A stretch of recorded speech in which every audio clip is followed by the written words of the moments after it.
اب میں آپ کو باری باری قرآن کی کچھ ٹرانسلیشنز ریکمینڈ کرتا ہوں، کچھ میں آپ کو قرآن کے حوالے سے دکھاتا ہوں، ان کی تفاسیر دکھاتا ہوں قرآن کی۔ سب سے پہلے صحیح انٹرنیشنل کی translation, this is just a translation, یہ صرف ٹرانسلیشن ہے، اگر آپ دیکھیں اس میں عربک نہیں ہے، this is just a translation. صحیح international is one of the authentic translations of Quran in English. یہ کاپی میں نے دبئی سے لی تھی on my visit to Dubai, I am not sure یہ پاکستان میں ہے کہ نہیں، لیکن صحیح انٹرنیشنل کا سافٹ ویئر اویلیبل ہے۔ ابھی میں سافٹ ویئرس کی طرف آؤں گا، میرے سامنے لیپ ٹاپ ہے، میں انشاءاللہ آپ کو سافٹ ویئرس پہ دکھاؤں گا۔ صحیح انٹرنیشنل از ریٹن تو نہیں کہنا چاہیے، ظاہر اللہ سبحانہ و تعالیٰ نے قرآن جو ہے نازل کیا ہے، اس کی translation is compiled and obviously translation is done by 3 revered sisters جو آپس میں بہنیں ہیں، ان 3 بہنوں نے قرآن کی ٹرانسلیشن کی ہے، بہت اچھی ہے، اسکالرز بھی اس کو ریکمینڈ کرتے ہیں، بہت سمپل ٹو انڈرسٹینڈ ہے۔ اس کے علاوہ دا نوبل قرآن، ڈاکٹر محسن خان اور تقی الدین ہلالی، بہت اچھی ٹرانسلیشن ہے انگلش میں، اور اس کے بریکٹس میں جب آپ، ابھی میں آپ کو سافٹ ویئر میں دکھاؤں گا، ایکچولی جو بریکٹس ہیں نا اس کے، ایک ورس ہے اس کی ٹرانسلیشن ہے اور ایک ورڈ کے آگے بریکٹ لگا ہوا ہے اور بریکٹ میں کچھ الفاظ لکھے ہیں، وہ جو بریکٹس ہیں نا وہ تفسیر ہے، تفسیر قرطبی سے انہوں نے بریکٹ میں ایک ویو دیا ہوا ہے، وہ قرآن کے اللہ تعالیٰ کے الفاظ کی ٹرانسلیشن نہیں ہے، وہ تفسیر ہے بریکٹ کے اندر۔ یہ میں نوبل قرآن کی بات کر رہا ہوں جو کہ ڈاکٹر محسن خان اور ڈاکٹر تقی الدین ہلالی نے دونوں نے مل کے کمپائل کی ہے یہ ٹرانسلیشن۔ بہرحال دس صحیح international is just a translation, you can easily go through the translation. دیکھیں اس میں عربک نہیں ہے، آپ صرف ٹرانسلیشن پڑھیں، آپ کو کچھ باتیں سمجھ نہیں آئیں گی، کچھ باتوں پہ کویسچن ریز ہوگا، کہیں پہ آپ کو لگے گا کہ یار یہ لینگویج اللہ تعالیٰ کی بہت ظاہر اسٹرکٹ ہے، اللہ تعالیٰ ڈانٹ رہے ہیں، اللہ کا غضب نازل ہو رہا ہے ایک آیت سے۔ دیکھیں ساری ٹونز قرآن میں، اللہ کا غضب بھی ہے، اللہ کی محبت بھی ہے۔ یو ہیو ٹو انڈرسٹینڈ کہ نبی اکرم صلی اللہ علیہ وسلم واز اپ اگینسٹ ہو، you know the status quo of the society, who were living a life of insolence, who were living an irresponsible life. They didn't want to change. They didn't want کہ Prophet صلی اللہ علیہ وسلم جو teachings دے رہے ہیں وہ معاشرے میں آ جائیں، کیونکہ they were afraid کہ ان کا اسٹیٹس کو خراب ہوگا اور ان کی چودراہٹ جو ہے وہ خراب ہوگی۔ حالانکہ نبی صلی اللہ علیہ وسلم نے بہت وعدے کیے کہ آپ اسلام میں اللہ آپ کو اور عزت دے گا، لیکن they were up against رسول اللہ۔ ابو جہل کی بات کر رہا ہوں، ابو لہب کی بات کر رہا ہوں۔ اس لیے قرآن میں اگر بہت اسٹرانگ لینگویج آپ کو نظر آتی ہے کفار کے حوالے سے، ڈس بلیورس کے حوالے سے، یاد رکھیں ڈس بلیور کون ہے؟ کفار وہ ہیں جن کے سامنے رسول اللہ صلی اللہ علیہ وسلم دعوت دے رہے ہیں اور وہ منہ پہ دعوت جو ہے ریجیکٹ کر رہے ہیں، ان کو پتہ ہے یہ نبی ہیں، ان کو واضح ہو چکا ہے نبی ہیں، لیکن وہ منہ پہ ریجیکٹ کر رہے ہیں، وہ سازشیں کر رہے ہیں، وہ چاہتے ہیں کہ یہ جو ہدایت کا نور ہے یہ ختم ہو جائے اور انہی کا سسٹم رہے، ایکسپلائٹیشن ہوتی رہے، وومن کو کوئی رائٹس نہ ملے۔ So they are basically the evil side. ان کے لیے اللہ تعالیٰ نے سخت ٹون استعمال کی ہے قرآن میں۔ یہ ہرگز بھی یہ مت سمجھیے کہ قرآن ہمیں نان مسلم سے نفرت سکھا رہا ہے، نعوذ باللہ۔ اللہ تعالیٰ نے انفیکٹ سورہ صف میں ہمیں حکم دیا کہ وہ نان مسلمز جو نیوٹرل ہیں، جو کوئی تمہارے لیے پرابلمز ہرڈلز کریٹ نہیں کر رہے ہیں، جو تمہارے اینیمیز نہیں ہیں، ان کے ساتھ بہت حسن سلوک کرو۔ وہ انسان ہیں، آدم علیہ السلام کی اولاد ہیں، انسانیت میں تمہارے بھائی بہن ہیں۔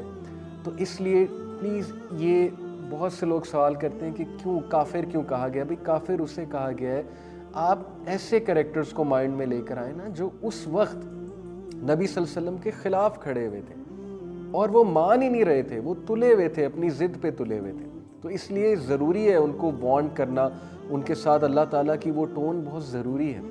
اس لیے گھبرانا نہیں ہے آپ نے، مطلب کچھ لوگ یہ سوال کرتے ہیں کہ یار مجھے ٹون بہت اللہ تعالیٰ کی ظاہر ہے بہت غصے میں اللہ تعالیٰ بات کر رہے ہیں، تو اللہ تعالیٰ غیرت مند ہے نا، ظاہر ہے کہ اللہ سبحانہ و تعالیٰ اپنے کریشن سے بات کرتے ہیں، محبت سے بھی بات کرتے ہیں، وارننگ کے انداز میں بھی بات کرتے ہیں، اپنا غضب بھی ظاہر کرتے ہیں، ہیومینٹی کو بار بار ان کی اوقات بھی یاد دلاتے ہیں۔ تو یہ اللہ تعالیٰ کا انداز ہے، اللہ تعالیٰ کا طریقہ ہے۔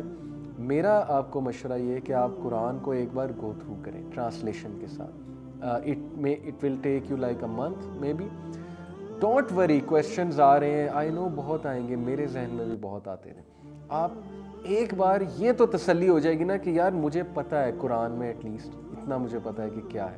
تو میری یہ اپروچ ہے کہ ایک بار گو تھرو کریں, پھر گو تھرو کریں.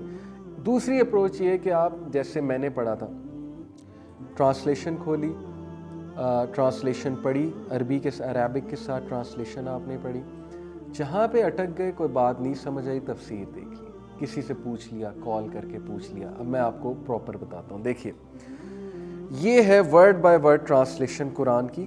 معانی القرآن الکریم, یہ حافظ صلاح الدین یوسف صاحب کی ہے. یو کین سی اٹ لفظ بائی لفظ معنی, word by word. It's very easy, very simple. میں آپ کو بلکہ کچھ جو ہے وہ پڑھ کے بھی دکھاتا ہوں. دیکھیے یہ اس وقت میں نے کھولا ہوا ہے سورہ کہف, پارہ نمبر 16 سے ہم سٹارٹ کریں.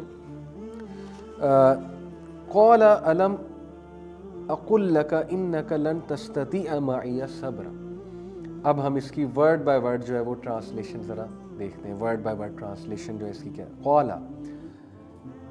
اس نے کہا, قال ورڈ بائی ورڈ اس نے کہا, کیا, لم اقل نہیں میں نے کہا تھا, لم اقل نہیں میں نے کہا تھا, لکا تجھ سے, انکا تحقیق تو یعنی بے شک تو, انکا سپرلیٹو ڈگری یعنی بے شک تو, لن ہرگز نہیں, لن ہرگز نہیں, تستطیع کر سکے گا, استطاعت سے نکلا نا, تستطیع کر سکے گا, معیہ میرے ساتھ, صبر. ورڈ بائی ورڈ ٹرانسلیشن ہے. اس سے آپ کو عربک کے, اب جیسے قولا کتنا کامن ورڈ ہوا ہے, ورڈ یوز ہوا ہے قرآن میں. قولا کا مطلب ہے اس نے کہا, لکا تجھ سے, انکا بے شک تو. اسی طرح یہ دیکھیں, قولا ان سألتک عن شیء بعدها فلا تصاحبنی قد بلغت من لدنی عذرا. قولا اس نے کہا, ان اگر, سألتک میں سوال کروں آپ سے, عن شیء کسی چیز کے بارے میں, کسی چیز کی بابت, کسی چیز کی بابت, بعدها اس کے بعد, فلا تصاحبنی تو نہ آپ ساتھ رکھنا مجھے, قد بے شک, تحقیق, بلغتا تو پہنچ گیا ہے, من لدنی میری طرف سے, عذرا عذر کو. ایک ایک ورڈ کی ٹرانسلیشن اور سینٹینس کی بھی آپ کو سمجھ آ رہی. ایک تو یہ طریقہ ہے, اگین میں آپ کو دکھاؤں گا. دس از ورڈ بائی ورڈ ٹرانسلیشن حافظ صلاح الدین یوسف. کوئی اور بھی آپ لے سکتے ہیں جو آپ کو آسان لگتی. ایک طریقہ یہ, ورڈ بائی ورڈ آپ ٹرانسلیشن پڑھیں گے, آپ دیکھیں گے, اس سے آپ کی عربک بھی امپروو ہوگی, آپ کو کچھ کامن ورڈز کے میننگز بھی پتہ لگ جائیں گے. ٹرانسلیشن بھی پڑھ رہے ہیں, جہاں سوال اٹھا وہاں کیا کرنا ہے. اچھا یہ تو القرآن الکریم. میں نے تفسیر ابن کثیر, one of my favourite and very authentic علمی تفسیر ہے, صحابہ کی تفسیر ہے. یہ 10 والیومز ہیں تفسیر ابن کثیر. یہ دیکھ لیں, ایک والیوم اتنی موٹی ہے. یہ والی جو والیوم ہے, this is volume number 8. It is from سورہ الاحزاب ٹو سورہ دخان, یعنی chapter 33 to chapter number 41 I believe, سورہ دخان. تو اس طرح اس کی 10 والیومز ہیں. یہ ایک والیوم ہے, مثال کے طور پہ یہ میرے پاس ایک اور والیوم ہے, دس از والیوم نمبر 10. یہ پارہ نمبر 30 کو بھی کور کرتی ہے, 29 کو بھی کور کرتی ہے, والیوم 10. تفسیر ابن کثیر کا ایک مزاج ہے. میں ابھی آپ کو باقاعدہ ایک سورہ پڑھ کے دکھاؤں گا تفسیر ابن کثیر سے. آئی لو تفسیر ابن کثیر. جب بھی مجھے صحابہ کا اوپینین اور صحابہ کے اوپینین دیکھنا چاہیے اور حدیث کے مطابق تفسیر دیکھنی چاہیے, ڈیفینیٹلی جب وہ ریکوائرڈ ہے تو میں اس کو رجوع کرتا ہوں.